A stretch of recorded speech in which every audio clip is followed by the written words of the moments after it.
Sherlock Holmes and Dr. John Watson had rarely been afforded the luxury of leisure, but on this occasion, they found themselves strolling through the cool autumn air of Central Park in New York City.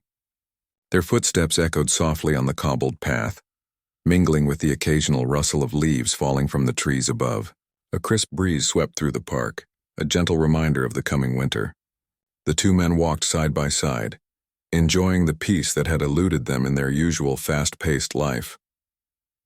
Watson, always the practical one, was content to observe the serene surroundings.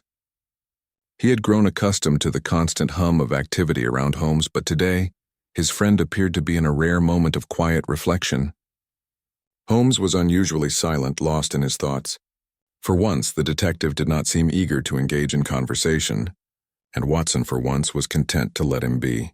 "Sherlock," Watson said eventually, breaking the silence, "do you ever stop to just enjoy moments like this? The peace and calm?"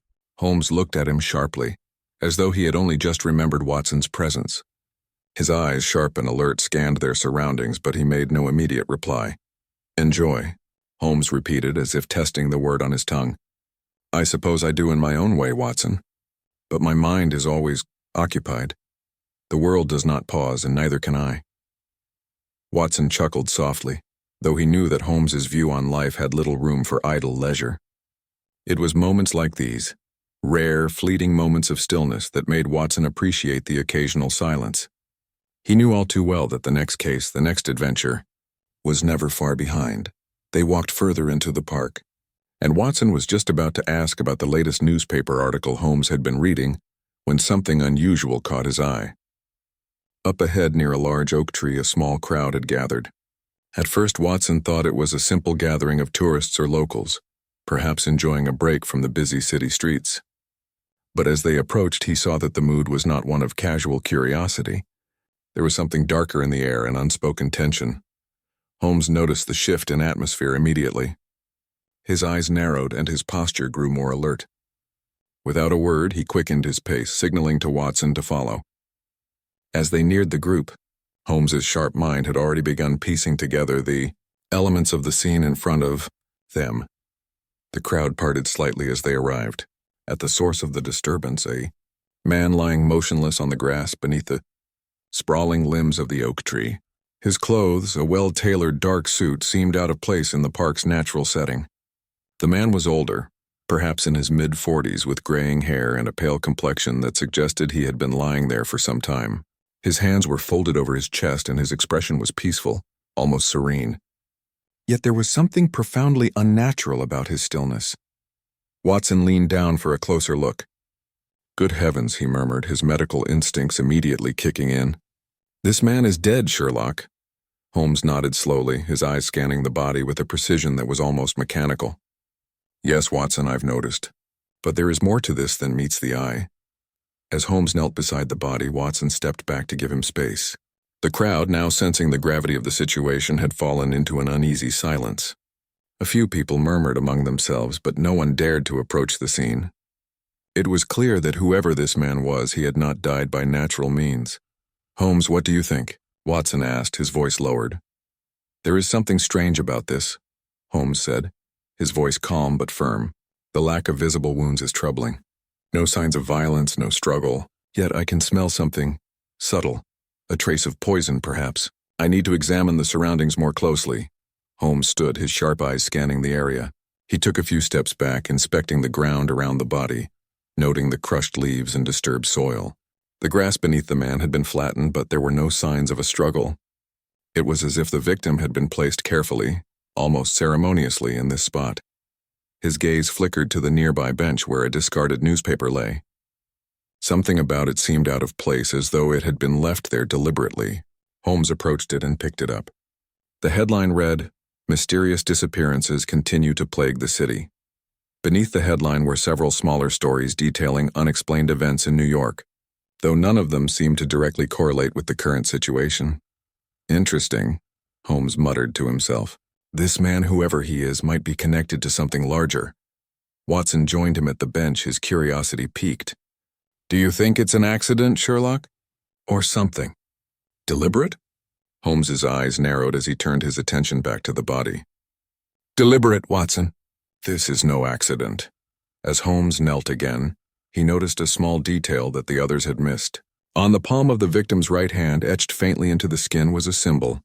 It was subtle, barely visible, yet unmistakable in its design. A circle with a single line through it. It was not a symbol that was commonly seen, yet Holmes recognized it instantly. This, Holmes whispered to himself, is no random murder. It is a message. Watson leaned in, his brow furrowing as he tried to make sense of what Holmes had said. A message? But to whom? Holmes was already on his feet, scanning the crowd. His mind was already working through the possibilities, running over potential connections and leads.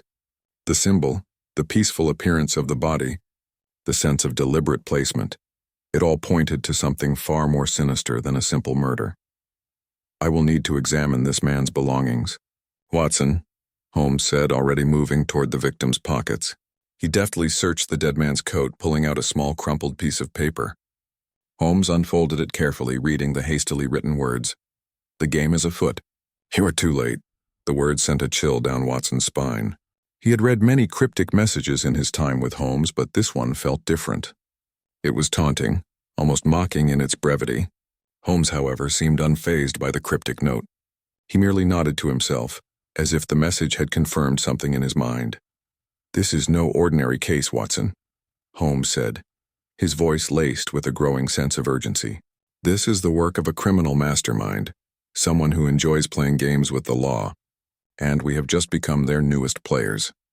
The authorities arrived shortly thereafter, but Holmes had already made up his mind. He would not wait for the local police to solve this. He would take charge of the investigation himself. There were too many unanswered questions, too many clues that led only to more confusion. This murder was the start of something much larger, a puzzle that, as always, only Sherlock Holmes could solve. As Holmes and Watson left the scene, Watson couldn't help but feel a growing unease. This case, he realized, was not going to be easy. But if there was one man capable of unraveling the mystery, it was Holmes. And the game, Watson knew, had only just begun. The next morning, as the sun began to filter through the heavy curtains of their hotel room in downtown Manhattan, Sherlock Holmes was already deep in thought. Dr. Watson, who had once again been pulled into the maelstrom of his friend's mind, had barely managed to pull himself from the grip of sleep before he was once again summoned to action. Holmes, seated at the small wooden desk, was scribbling furiously in his notebook, his face a portrait of concentration. Holmes, do you ever sleep? Watson muttered groggily, pulling himself out of bed and stretching his limbs. The events of the previous day were still fresh in his mind, and he found himself trying to piece together the mystery as Holmes had done, only to find himself at a loss. Holmes didn't look up. I don't need sleep, Watson. Not yet, anyway. There's too much to think about. As Watson dressed in silence, his mind wandered back to the scene at Central Park.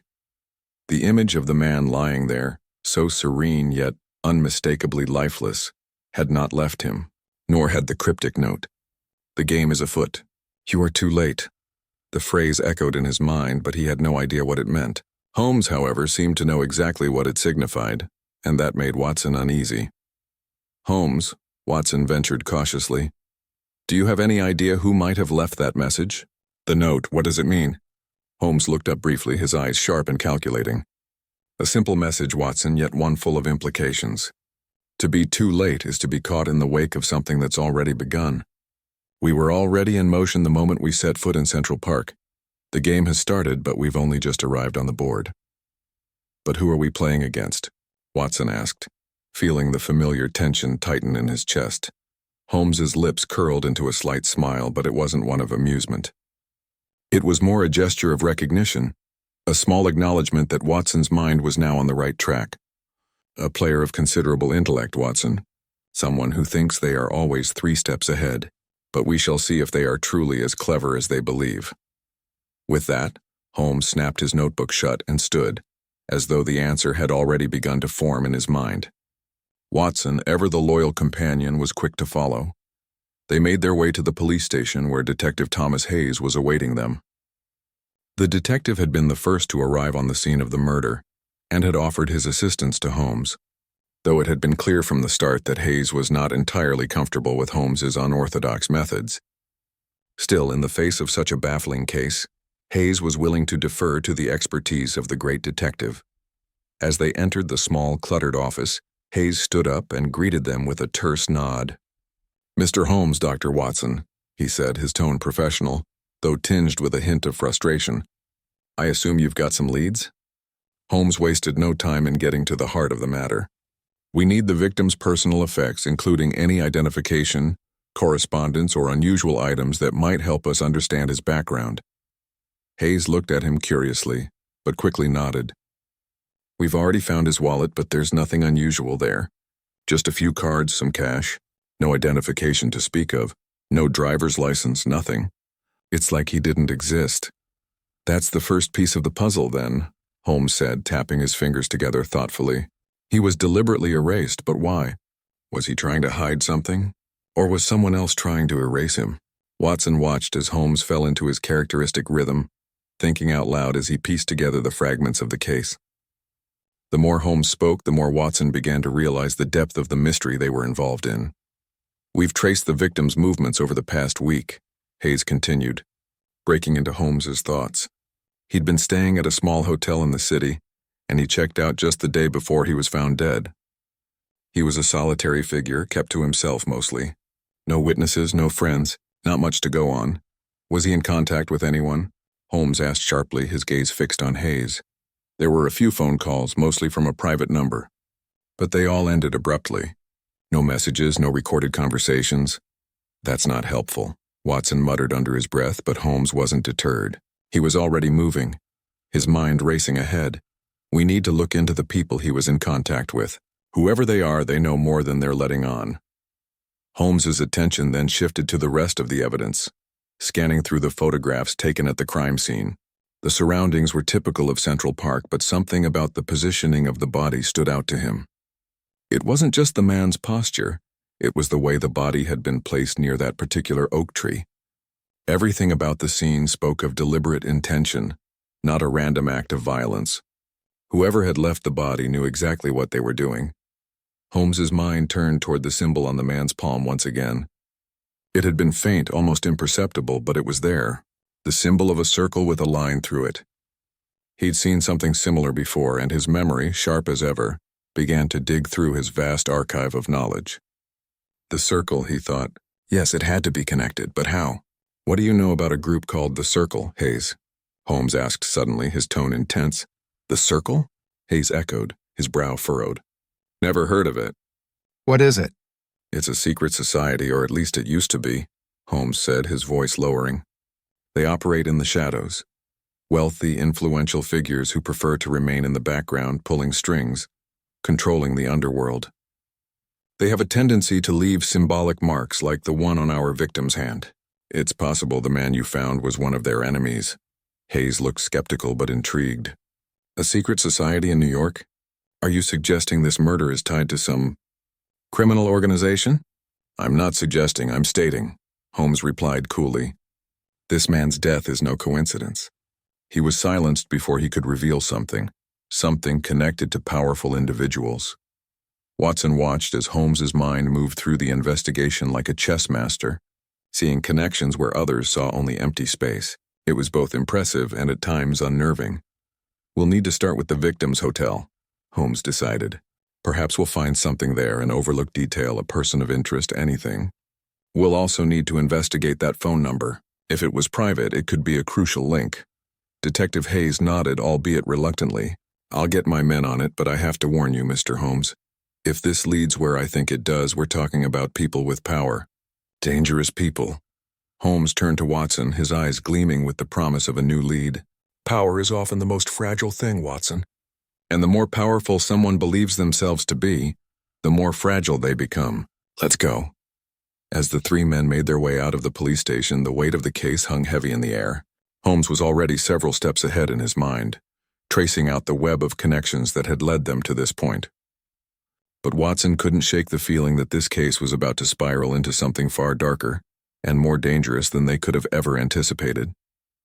And as they drove towards the hotel, Watson realized that they were no longer simply solving a murder. They were walking directly into the heart of a mystery that would challenge everything they knew about crime, power, and those who believed they were untouchable. The game, as Holmes had said, was indeed afoot. And as always, it was a game with high stakes. The city's skyline loomed ahead as Holmes, Watson, and Detective Hayes made their way to the small hotel in the heart of Manhattan. The hum of traffic blended with the distant sounds of chatter and footsteps, but there was an undercurrent of tension that seemed to ripple through the streets. Holmes walked with his usual purposeful stride, his sharp mind already processing the next steps while Watson followed closely behind, his thoughts still lingering on the web of connections they were beginning to uncover. Hayes, on the other hand, seemed more and more agitated, the weight of the investigation pressing on him with each passing moment. The hotel was an unremarkable structure, a 4-story building wedged between a towering office block and a cramped cafe. Its exterior was weathered, the paint chipped in places, and the sign above the door, the Crown Hotel, hung slightly askew, as though it had been there far longer than the building itself. The lobby was modest, with worn-out furniture and dim lighting that cast long shadows on the walls. Despite its humble appearance, there was something about the place that made Watson uneasy. It wasn't the peeling wallpaper or the dusty furniture. It was the sense that something hidden lurked just beneath the surface, as though the hotel held secrets that would rather remain undisturbed. "Here we are," Hayes said, his voice low. "Room 314. The victim, Charles Dutton, stayed here for 3 nights. According to the manager, he didn't interact with anyone and kept to himself the entire time." Holmes nodded, his eyes scanning the lobby as they made their way to the stairs. A solitary man which tells us little and yet everything. People like Dutton, people who are trying to uncover something dangerous, tend to keep a low profile. But they always leave a trail no matter how well they try to cover it. They reached the 3rd floor, and Hayes led them down the narrow corridor to the door of room 314. The door was slightly ajar, the lock broken, a sure sign that the authorities had already been through. Holmes didn't seem perturbed by the intrusion. Instead, he pushed the door open fully and stepped inside without hesitation. The room was small, with a single bed, a desk, and a wardrobe. The window, which overlooked the bustling street below, was slightly cracked, letting in a fresh breeze. Holmes immediately began inspecting the space, his eyes darting from one corner to the next. He walked over to the desk, where a few scattered papers lay. Watson followed, his attention drawn to a small photograph lying near the edge of the desk. He picked it up and examined it closely. It was a black and white photo of a group of men, all sharply dressed, standing together in front of a grand building. Watson's gaze shifted to the name scribbled on the back. The Circle. He turned to Holmes. "What do you make of this?" Holmes didn't look up from the desk. "The Circle. It's the same group. They were a secret society that operated in Europe for decades. Powerful men, wealthy aristocrats, industrialists, and criminals, who were involved in illicit activities but always stayed out of the public eye. It seems that Dutton was onto something big, something worth silencing." Watson's grip tightened on the photograph. "You think this group had something to do with his death?" "I don't think it, Watson. I know it." Holmes's voice was steady, but there was an edge to it that made Watson look at him with a mixture of awe and unease. Dutton was clearly investigating something that threatened to expose them. But that was his mistake. He was getting too close. They moved around the room, Holmes's sharp eyes missing nothing.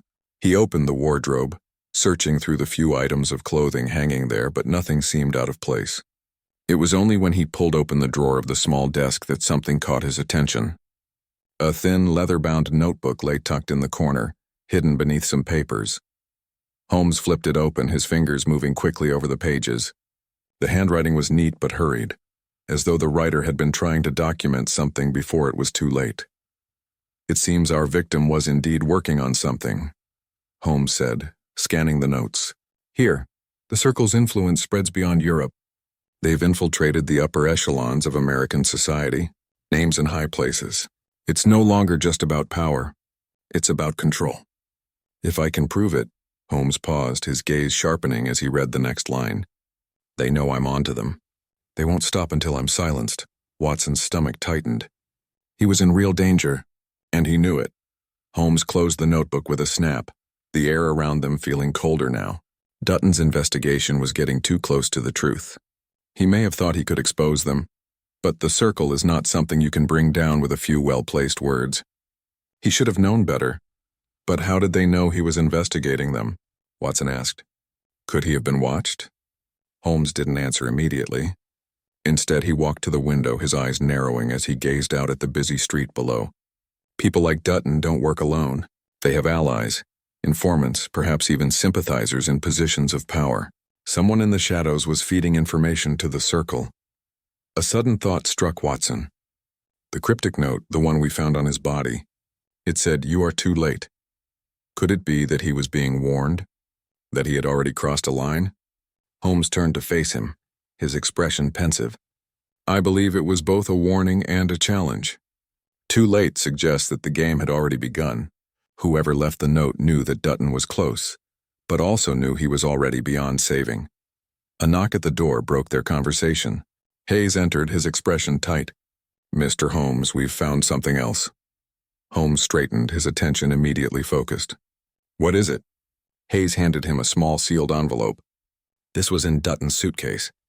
We didn't find it until now. It was buried beneath some clothing. Holmes tore open the envelope and found a single piece of paper inside. The handwriting on it was elegant but frantic. The key is in the vault. You must be ready. I cannot say more. They are watching. Trust no one. Watson looked at Holmes, his confusion mirrored on Hayes's face. The vault? What vault? Watson asked. Holmes turned the paper over, studying it carefully. The vault could refer to any number of things. An actual vault, a place where something is hidden, or a metaphorical one. But the warning is clear. Whoever wrote this was trying to pass on information, but they were clearly under threat. He looked up at Hayes. I need to know everything about Dutton's connections, anyone he may have spoken to, anyone he had dealings with in the last few weeks. Someone out there knows exactly what's going on. We need to find them. Hayes hesitated. I'll see what I can do, but you're going to have trouble. Dutton didn't seem to have many friends. The people he might have spoken to, they're all too afraid to come forward. Then we'll have to make them speak, Holmes said, his voice cold. There's always a way. As they left the hotel room, the weight of their discovery pressed heavily on their shoulders. They now knew that the investigation was no longer just about solving a murder. It was about uncovering a vast network of corruption and secrecy. Dutton had been a man with a purpose, and his death was only the beginning of something much larger. The game had indeed begun, and Holmes, as always, was prepared to play. But the question remained. Would they be able to unravel the mystery before it was too late for them as well? The tension continued to mount as Holmes, Watson, and Hayes left the hotel, each step carrying them closer to an answer that could either save or destroy them. They had no way of knowing just how deep this rabbit hole would go, or what the consequences of their next move would be. But one thing was certain. Nothing would ever be the same again. The cool breeze of the evening cut through the streets of New York, carrying with it the faint scent of rain that hung in the air. Sherlock Holmes, Dr. Watson, and Detective Hayes walked briskly through the city's labyrinthine alleyways, each man lost in his own thoughts, their minds heavy with the weight of the investigation. The cryptic note found in Dutton's suitcase, the one that spoke of a vault and shadowy figures, continued to gnaw at Holmes. He had seen many puzzles before, but this one was different. The stakes were higher, and the players involved were far more dangerous. We need to start putting the pieces together, Watson, Holmes said, his voice low but firm as they turned a corner into a darker street. The cryptic warning left behind by Dutton, it's not just a call for help. It's a key, a clue to something hidden, something that only Dutton knew. But we have no time to waste. The circle is already watching us. Watson, still digesting the events of the day, nodded. His mind was racing, trying to make sense of the cryptic message they had uncovered. The key is in the vault. You must be ready. I cannot say more. They are watching. Trust no one. It was clear that Dutton had known he was running out of time. He had tried to pass on what he could before they silenced him. But who were they? And where was the vault? As they made their way to a nearby diner to regroup and discuss their next steps, Hayes remained quiet, his unease growing with each passing moment. He had seen his fair share of crime, but this was unlike anything he had dealt with before. It was as if they were hunting shadows, unseen but ever present, waiting to strike. Inside the diner, Holmes and Watson sat at a corner booth, their eyes constantly scanning the room for any signs of danger. The fluorescent lights flickered overhead, and the hum of quiet conversations filled the air. But Holmes was not distracted. He was already planning their next move. "Holmes, what do you think Dutton meant by the vault?" Watson asked, his voice a mixture of curiosity and concern. "Could it be a literal vault like a bank or a safe house? Or is it something more metaphorical?" Holmes was silent for a moment, his brow furrowed in concentration. "I believe it's both, Watson. Dutton was meticulous, and the nature of the message suggests that the vault could indeed be a physical location, a place where something important is hidden. But the metaphorical meaning cannot be ignored either. The vault could also refer to information, a secret buried so deeply that it would take someone extraordinary to uncover it. But how do we find it?" Watson asked, the frustration clear in his voice. "We have nothing but vague hints." Holmes met Watson's gaze with an intensity that left little room for doubt. "We'll start with the photograph we found in Dutton's room. The men in that picture, the circle, they must know where the vault is. And Dutton was getting close to them. We need to find out who those men are and where they can be found." Detective Hayes, who had been listening quietly, spoke up. "I've made a few calls. One of the men in that photograph is a businessman named Edward Granger. He's a name that keeps popping up in the circles we've been investigating, someone with connections to some of the city's most influential figures." Holmes raised an eyebrow, intrigued. "Granger? A businessman with connections to the circle?"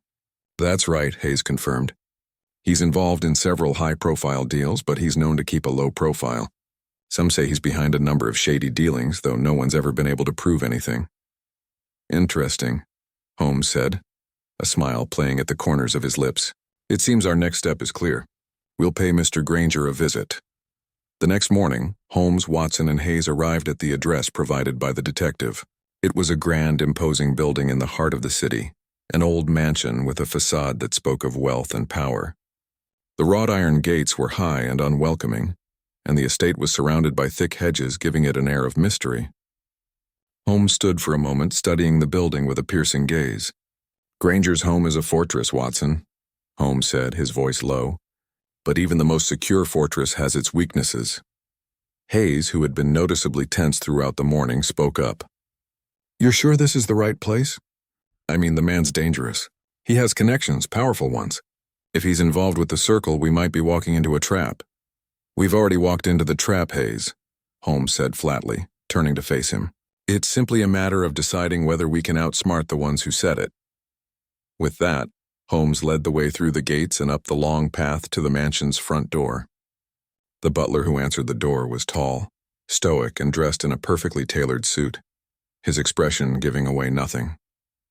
He regarded Holmes, Watson, and Hayes with a practiced neutrality.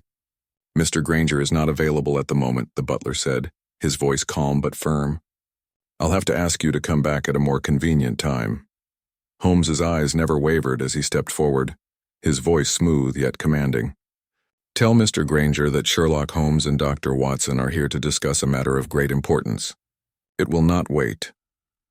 The butler hesitated for a moment, his gaze flickering between Holmes and the door. Finally, with a curt nod, he stepped aside and allowed them entry. Inside, the mansion was a reflection of its owner. Opulent, filled with dark woods, expensive tapestries, and works of art that spoke of wealth and taste. But beneath the lavish decor, there was a coldness to the place, an air of secrecy that hung thick in the hallways. Holmes took it all in with a glance, his mind already working, trying to piece together the underlying story that the mansion itself was trying to hide. Granger appeared moments later, descending a sweeping staircase with a measured grace. He was a tall man in his early 50s, with salt and pepper hair and a sharp, calculating gaze. His tailored suit fit him perfectly, and his posture exuded an air of authority. "Mr. Holmes, Dr. Watson, and Detective Hayes, I presume?" Granger's voice was smooth, his smile polite but tinged with an edge of something less friendly. "To what do I owe the pleasure?" Holmes met his gaze without flinching. "We're investigating the death of Charles Dutton, Mr. Granger, and we have reason to believe you may be connected to it." Granger's expression didn't change, but there was a slight tightening around his eyes that didn't go unnoticed by Holmes. "Dutton? I can't say I'm familiar with the name. I don't believe I ever met the man." "Perhaps not in person," Holmes said, "but we've come across a photograph that places you in the company of Mr. Dutton. It seems you knew him better than you care to admit." Granger's smile faltered for the briefest moment before returning. though this time it didn't reach his eyes. "I've met many people in my time, Mr. Holmes. I'm afraid I don't recall everyone." Watson watched the exchange closely. Granger's demeanor was calm, but there was something in his eyes. A flicker of something darker, something hidden beneath the surface. It was clear that Holmes had struck a nerve. "We know about the circle, Mr. Granger," Holmes continued, his voice steady but sharp. "We know that Dutton was investigating it, and we believe his murder was connected to what he uncovered. We also believe that you, Mr. Granger, are involved." Granger's eyes narrowed slightly, but he remained silent. For a long moment, the two men stood in a tense silence, each testing the other's resolve. Finally, Granger spoke. "If you think you can intimidate me, Mr. Holmes, you're mistaken. I have more power than you can imagine. The people you're dealing with are not to be underestimated. If Dutton thought he could expose us, he was gravely mistaken." Holmes leaned forward slightly, his voice lowering. "It's never the power, Granger, but the arrogance that leads to downfall. And right now you've underestimated me." Before Granger could respond, Hayes stepped forward, his voice tense. "Enough games, Mr. Granger. If you know anything about Dutton's investigation, I suggest you start talking. This is bigger than all of us." Granger's face hardened, and for a moment Watson thought the man might say something that would finally give them the answers they were seeking. But instead he just smiled coldly, stepping back slightly. "I suggest you leave, gentlemen. You've wasted enough of my time." Holmes stood up, his expression unreadable. "Very well. But know this, Mr. Granger. We're just getting started." As they turned to leave, Watson felt the weight of the conversation settle in his chest. They had no solid proof, no direct connection between Granger and Dutton's death, but it was becoming clearer with each passing moment that they were getting closer to uncovering something far more dangerous than they had imagined. And as Holmes led the way out of the mansion, Watson could sense it in the air. Something was about to break wide open. The game was afoot, and they had only just begun. The air had taken on a sharper edge by the time they left Granger's mansion, the tension lingering in the spaces between them as they walked down the long driveway. Holmes had said little since their encounter with the businessman, his sharp eyes scanning their surroundings with a measured intensity. Watson, in turn, found his thoughts racing, piecing together fragments of information that were becoming increasingly difficult to ignore. "There's something off about Granger," Watson said, his voice reflecting the unease he felt. He knew more than he let on. "He didn't flinch when we mentioned Dutton's investigation. It was almost as if he was expecting us." Holmes, his gaze fixed on the distant horizon, nodded thoughtfully. "That's exactly what troubles me, Watson. Granger may be a player in all of this, but he's not the mastermind. He's just a pawn, albeit a well-placed one. Whoever is behind this is operating from the shadows, pulling strings far beyond Granger's reach." As they reached the gate at the end of the driveway, Hayes spoke up, his voice tinged with frustration. "If Granger isn't our guy, then who is? We've got no solid leads, and he's the only one connected to the victim in any meaningful way." Holmes glanced at Hayes, his expression inscrutable. "I agree, Hayes. Granger is a piece of the puzzle, but he's not the one holding the key. Dutton's death is part of something larger, something deeper, and Granger may be just one of many players caught up in this." Watson's thoughts echoed Holmes's words. They had uncovered a web of corruption, and Granger was undeniably a part of it. But it was clear that the threads leading to the true culprits were far more tangled than they could have anticipated. As the trio climbed into the car, Holmes turned his attention to the next step in their investigation. "We need to go back to the photograph," Holmes said, his voice low. "The men in that photo, members of the circle, they were part of something that Dutton was close to exposing. The vault Dutton spoke of, it's not just a place, it's information, something that could bring down these men." "But how do we get to it?" Watson asked. "We have no idea where to start." Holmes leaned back in the seat, his fingers tapping rhythmically on the armrest. "We find someone who knows. Dutton had contacts, allies, people he trusted. Someone in his circle may have been left behind. Someone who can guide us." The city lights flickered as they passed, the streets bustling with activity, yet the sense of impending danger seemed to hover over them like a dark cloud. Holmes was deep in thought, his mind working through the various possibilities. "Tomorrow we'll visit Dutton's apartment," Holmes continued. "There may be something we overlooked, something crucial that will point us in the right direction. Dutton was careful, but he wasn't perfect. Everyone makes mistakes, Watson." The next morning was cold. a gray fog hanging low over the city as they made their way to Dutton's apartment. The building was in a quieter part of town, a place that felt disconnected from the frenzied pace of the city. The apartment itself was modest, not the kind of place one would expect a man like Dutton to live in considering the work he was doing. But perhaps that was the point. Holmes had a theory and he was determined to see it through. The landlady, an elderly woman with sharp eyes and a no-nonsense demeanor, greeted them at the door. She seemed to know more than she let on, her gaze lingering on Hayes as if weighing his worth. "He didn't tell me much," she said, her voice thick with an accent that hinted at years of living in the city. "Always kept to himself. Paid his rent on time, didn't cause any trouble. But there was something about him, something I didn't like." "Did he ever mention anything unusual?" Holmes asked, his voice gentle but probing.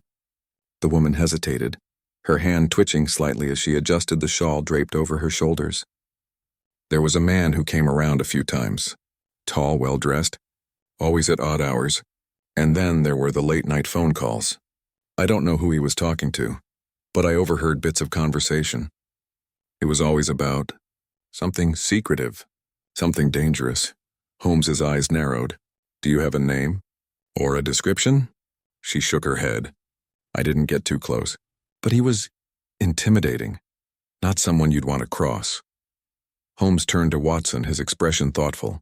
"The plot thickens, Watson. We need to find this man." The apartment itself was small but organized, with an unassuming desk in the corner, a few scattered books on the shelf, and a small lamp that cast a soft glow over the space. Holmes began his search immediately, his eyes scanning every inch of the room for anything that could offer a clue.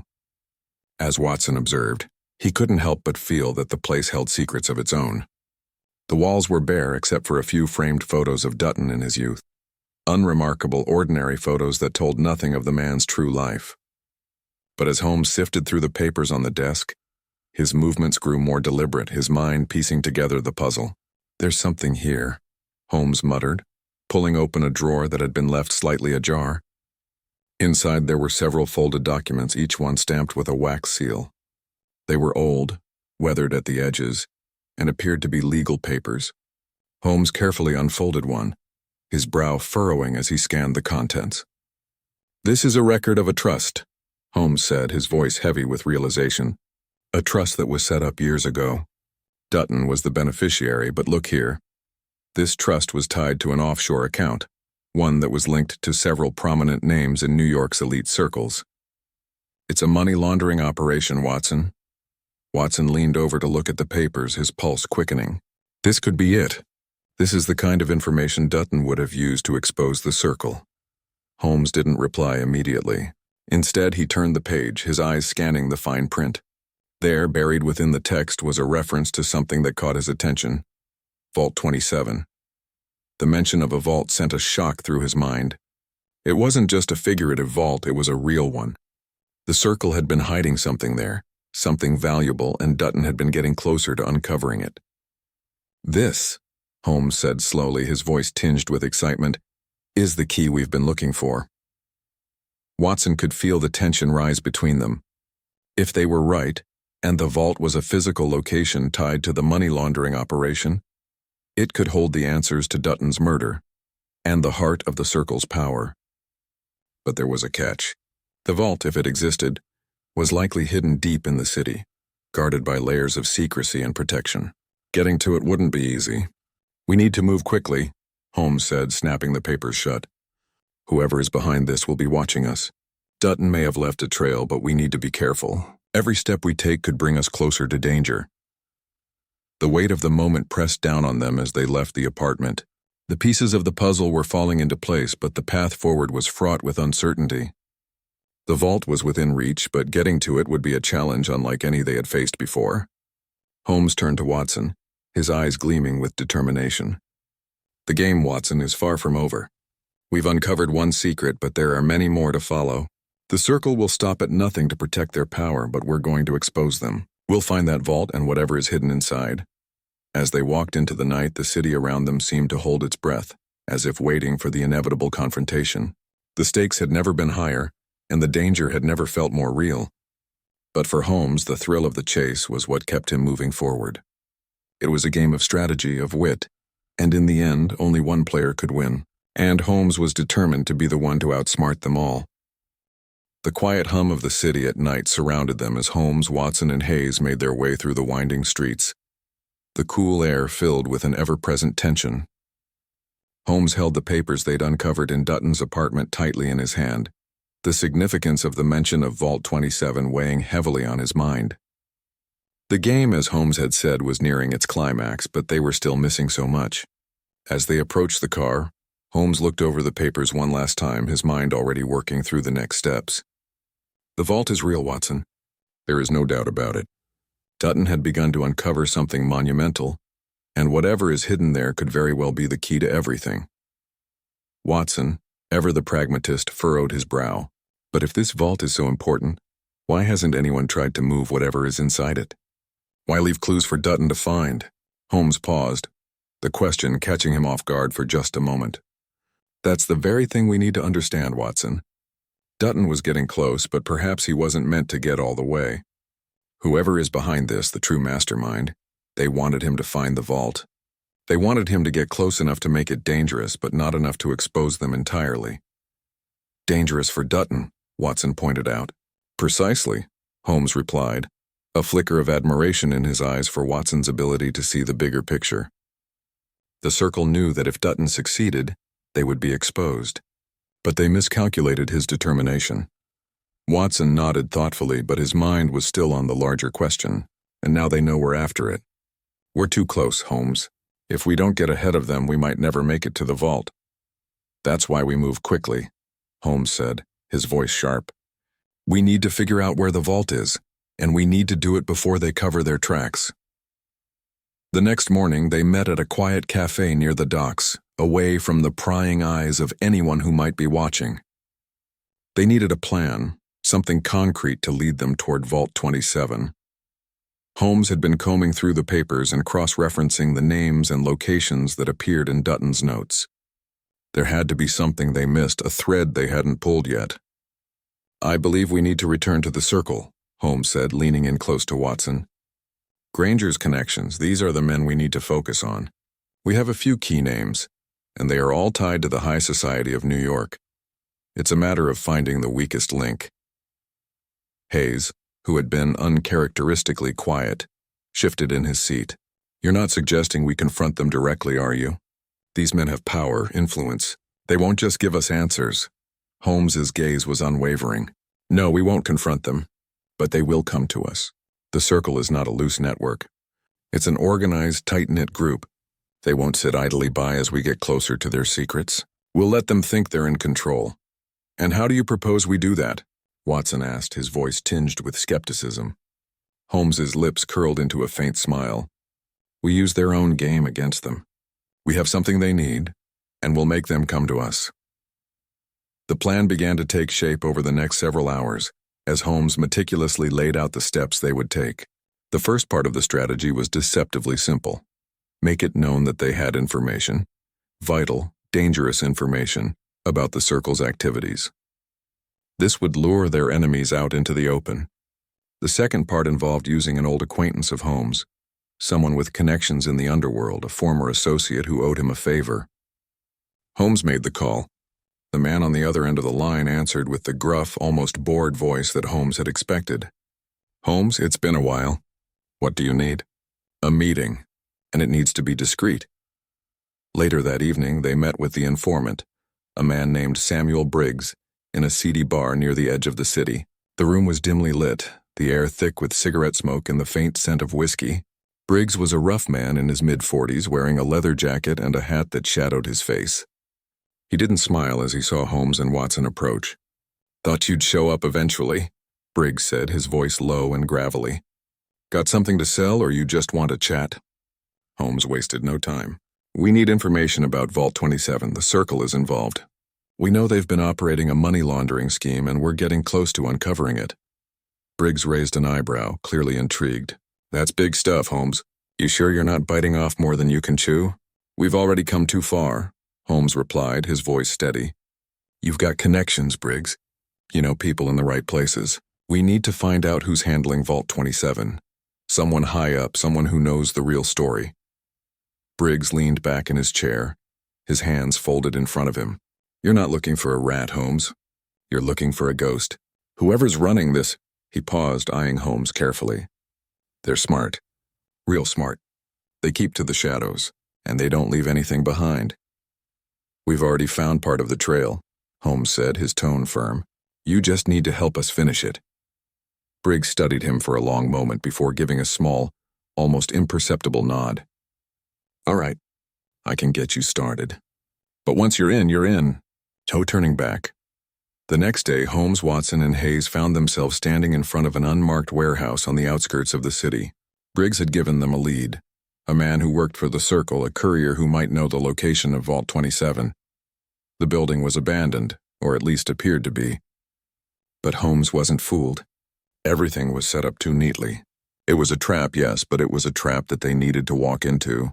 Holmes motioned for Watson and Hayes to stay back as they approached the door. He pressed his ear against the cold metal and listened. There was movement inside.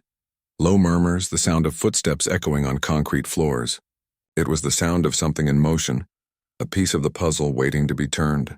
We walk in, Holmes said quietly, his eyes flicking to the others. But we stay alert. This is where the game changes. With that, they entered the warehouse.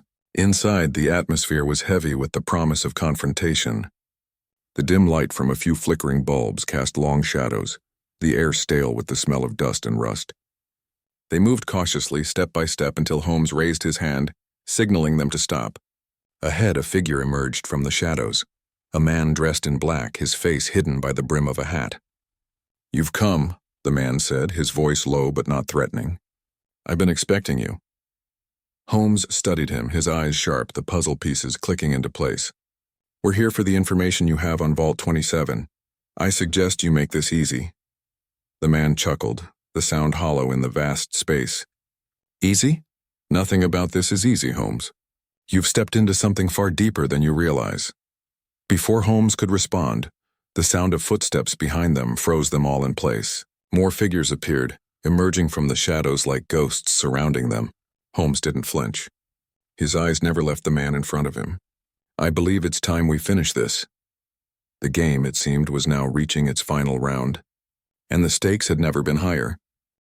The silence in the warehouse was suffocating. Holmes, Watson, and Hayes stood frozen, eyes scanning the darkened room as the figures around them began to close in, their footsteps echoing ominously in the emptiness. The figure in front of Holmes, the man who had been waiting for them, remained calm, his eyes flickering with something between curiosity and calculation. For a moment, neither side moved. It was a standoff. Holmes took in the man's appearance carefully, tall, with sharp features half hidden by the brim of a wide hat. He wore black from head to toe, the shadows seeming to absorb him as if he were part of them. This was no ordinary thug, Holmes realized. This was someone who knew the game well, someone who had been trained to stay hidden, to operate in the shadows, just like the Circle they were trying to infiltrate. So you've come, the man repeated, his voice carrying a cold edge that matched the atmosphere of the warehouse. I wondered how long it would take for you to reach this point. But now that you're here, what do you think you can do? Holmes didn't flinch. We're here for the vault, he said, his tone flat but commanding. We know what you're hiding, and we're not leaving until we've found it. The man's lips twitched upward into a grim smile, one that revealed just the hint of amusement, or perhaps something darker. You think you've been playing a game, Mr. Holmes? You've been dancing at the edge of a very dangerous secret, but now you've crossed into the territory of people who don't just play games. They win them. Holmes took a step forward, unfazed by the threats.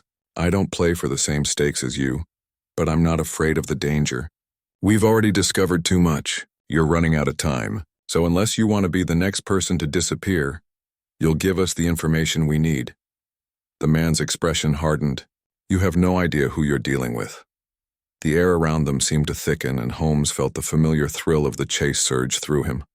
His mind worked quickly, processing every detail, every piece of the puzzle they'd been building since Dutton's murder. The mention of Vault 27, the players in the Circle, the strange game that had led them here. It was all coming to a head, but the true danger was in what they hadn't yet uncovered.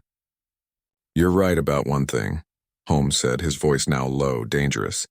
I have no idea who I'm dealing with. But you're about to regret not telling me. Suddenly the silence was shattered by the sound of footsteps rushing toward them. Two more figures appeared from the shadows, their movements deliberate and coordinated like they had been trained for such moments. These weren't ordinary thugs. They were professionals. Before anyone could react, Holmes stepped back, signaling for Watson and Hayes to do the same. "Stay sharp," he whispered. The man in front of them, who appeared to be the leader, raised a hand, stopping his associates from advancing. "Hold your ground. Let's see what Mr. Holmes has up his sleeve." Holmes smiled faintly, a look of cold amusement crossing his face. "You're mistaken if you think I've been playing this by your rules. I never play by anyone's rules but my own." And with that, everything seemed to snap into motion at once. A sudden flash of movement from the corner caught Watson's attention, and he instinctively grabbed for his revolver. But it was too late. The warehouse erupted in chaos as the men in black lunged toward them. Holmes's body moved with lightning precision, sidestepping an advancing figure and landing a solid blow to the man's chest, sending him crashing to the ground. Watson, too, was quick, his military training taking over as he disarmed the man who had approached him. But even with all their preparation, there was still a lingering sense of danger in the air. These men were trained, and they weren't going down easily. Holmes turned back to the leader, his eyes narrowing with focused intensity. "I won't ask again. Where is the vault?" The leader tilted his head slightly, seemingly unfazed by the battle unfolding around him. "You think you can intimidate me, Holmes? You're not the first to try, but it's not you who's in control here." Holmes's eyes flashed with realization. "Then tell me who is." The leader didn't answer immediately. Instead, he shifted his stance, the tension in his body growing as the others in the room regained their footing and regrouped. It was clear that he was weighing his options, calculating how much to reveal, but the longer he hesitated, the more Holmes pressed him. "You're wasting your time," Holmes continued, his voice steady. But the weight of his words hung in the air. "I don't need to know everything. Just tell me where Vault 27 is. Tell me, and I'll make sure you're spared." The man seemed to consider this, his eyes flickering to his associates for just a moment before he let out a low chuckle. "Spared?" he repeated. "You really think you have the power to offer me that, Holmes?" In a flash, he drew a small handgun from beneath his coat, pointing it directly at Holmes. The sudden move made Watson's heart skip a beat. Hayes reached for his own weapon, but Holmes raised a hand, signaling for him to hold back. "I don't need to pull the trigger, Mr. Holmes," the leader said with a smile. "But I will if you push me." Holmes's expression remained unchanged. He had been in worse situations before, but the stakes were higher now than ever. The vault, the very thing they had been chasing, was within reach, but only if he could keep the conversation going. "I'm not here to make threats," Holmes said, his voice lowering dangerously. "I'm here to end this. Tell me where the vault is and we can walk out of here with no bloodshed. If you want to fight, though, you'll get one." The man laughed again, this time bitterly. "You think we're the ones you need to fear? The real power is already aware of you, Holmes. They're coming for you just like they've come for everyone who tries to uncover the truth." Holmes's mind raced. He had suspected that the Circle was more than just a shadowy network of criminals. It was something far more dangerous, a well-oiled machine that had deep roots. And it was clear that whoever was in control of it had been watching him every step of the way. They knew exactly how far he had come, and they were prepared to end it. The leader took a step forward, his face cold and calculated. "We don't want you to find the vault. Not because we're afraid of what's inside, but because we know that once you do, the game ends. You'll know too much. You'll expose everything." Holmes's eyes flickered with a new understanding. "You think the Circle is invincible," he said slowly. "But all it takes is one crack in the foundation and the whole thing crumbles." The leader smiled darkly. "Then let's see how long you last, Mr. Holmes. After all, you've already made the mistake of stepping into our world. Now there's no turning back." In that moment, Holmes knew that they were about to enter the final stage of the investigation, the confrontation that would either lead them to the vault or seal their fate forever. But as the tension built to its peak, a sudden noise echoed from the back of the warehouse, followed by a loud crash. A door at the far end of the building burst open, and figures in dark clothing stormed in, their weapons raised. The leader of the group turned sharply, his expression faltering for the first time. "No," he muttered, his eyes widening in shock. Holmes seized the opportunity, Without a second thought, he lunged, grabbing the gun from the leader's hand in a swift, calculated move. Watson and Hayes were already moving, covering their backs as the new threat began to close in from all sides. But Holmes was already one step ahead, pushing the leader aside as he sprinted toward the back door. "We're not finished here, Holmes," the leader shouted, but his voice was drowned out by the sound of chaos escalating around them. As Holmes, Watson, and Hayes ran, weaving between the new figures, it became clear to them that the circle was far more entrenched than they had thought. They were no longer just chasing a criminal network. They were facing a deeply ingrained conspiracy that reached far beyond New York's streets. And the vault? It was closer than ever, but Holmes knew that finding it would be their hardest challenge yet. The real fight had only just begun, and this was a battle that would take everything they had, and more. The game, it seemed, had taken an unexpected turn. And now there was no turning back. The chase had led them through labyrinths of deception, shadows, and false leads. Now as they raced toward the end of the alleyway, the weight of their mission pressed down on them more than ever.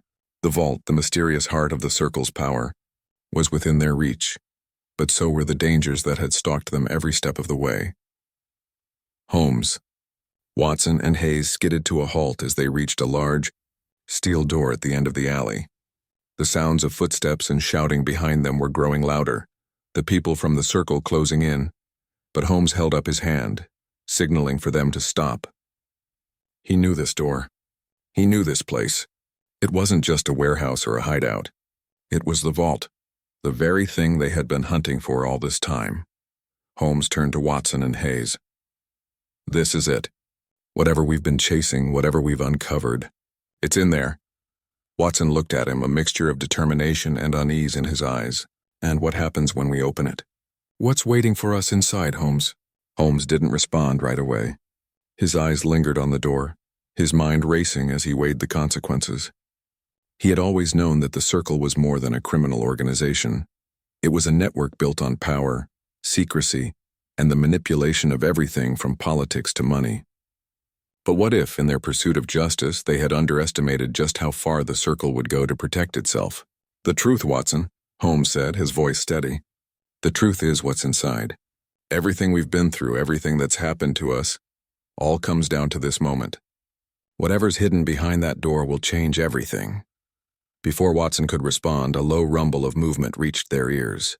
The sound of boots against the concrete floor, the unmistakable rhythm of their pursuers' steps filled the air.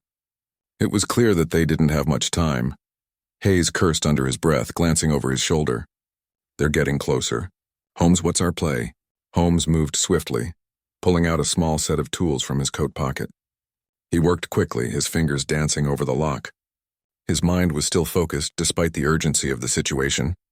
He had one chance to get inside without a fight, and it had to be now. With a soft click, the lock released and the door swung open with a creak. Holmes turned back to Watson and Hayes, his eyes flashing with determination. "Stay close. We move fast." They slipped inside and the door slammed shut behind them, leaving the chaos outside. The sudden silence was palpable, almost suffocating. The air inside was thick with dust and the scent of aged wood. The room they found themselves in was cavernous, stretching far beyond what they could see at first glance. But it wasn't the size that caught their attention. It was the row of locked cabinets and secure vaults lining the walls. Each one was meticulously organized, as though the contents were carefully cataloged for safekeeping. Holmes approached one of the vaults at the far end, his steps measured, his eyes scanning the intricate locking mechanisms. "This is it," he said softly, almost to himself. The vault's contents. It was never just about money, about laundering funds. The Circle has been operating in plain sight, hiding what they've truly been after. This is the true nature of their power. Watson stepped forward, his eyes wide with disbelief as he took in the sight. "What is this, Holmes? What are they keeping in here?" Holmes didn't answer right away. Instead, he moved to one of the cabinets and pulled it open. Inside, carefully arranged and cataloged, were stacks of papers, thick folders, each labeled with names and dates, some recognizable, others unfamiliar. As Holmes flipped through the papers, his expression grew more grave. "Documents," he murmured, scanning through one with a quickness that only he could manage. "These aren't just financial records. These are connections, Names of politicians, law enforcement officials, business tycoons. The circle has infiltrated every layer of society. Watson felt a chill spread through him. But why keep all this hidden? Why not just take control openly? Because control isn't always about overt power, Holmes said, his voice soft but filled with the weight of his understanding. It's about influence. Quiet influence. Subtle manipulation. They don't need to rule the world in a visible way, Watson. They just need to pull the strings from the shadows. The circle thrives in secrecy. As Holmes continued to sift through the documents, his fingers brushed against something else. A thick folder, sealed with a red wax emblem. The seal was unfamiliar, a crest he hadn't seen before. His brow furrowed as he opened it, revealing a set of photographs. These, Holmes began, his voice faltering slightly for the first time. These are the missing pieces. Watson peered over his shoulder at the photographs. They showed images of high-profile individuals, figures from all walks of life, meeting in dimly lit rooms, shaking hands, exchanging items in hidden corners. But there was something more sinister about the images. Each person, though obscured in shadow, bore a similar symbol tattooed somewhere on their body, a simple circle with a line through it. The symbol, Holmes said, his voice a whisper. The circle was never just a society. It was a network, a cult, a secret organization that sought to control every aspect of life. These men and women, everyone here, are part of it. This wasn't about money, not really. It was about power, control, and the creation of a shadow government. Watson felt his stomach churn. So all this time, Dutton was trying to expose this? He was trying to take down a hidden empire? Holmes closed the folder slowly, his expression hardening. Yes, but he didn't just want to expose them. He wanted to break their hold. The vault was the final piece, the last bit of evidence that could bring it all down. Suddenly, a loud crash echoed from the back of the warehouse. Holmes whirled around, his mind already calculating the next move. The figures from earlier, those who had followed them in, were now storming the room. There were more of them than he had anticipated. "Holmes, we need to go," Hayes shouted, his hand reaching for his gun. Holmes didn't hesitate. He grabbed the folder, slipping it into his coat. "Not yet. We have what we need." Before Watson or Hayes could protest, Holmes made a swift motion, leading them toward a hidden door at the far end of the vault. It was a small, almost imperceptible exit, one that Dutton's investigation had no doubt uncovered. It was their only chance to escape. They sprinted down a narrow hallway, the sound of footsteps behind them growing louder. Just as they reached the exit, the door burst open and a figure emerged from the shadows. A man with cold, calculating eyes. "You really thought you could stop this?" the man said, his voice low and steady. Holmes didn't pause.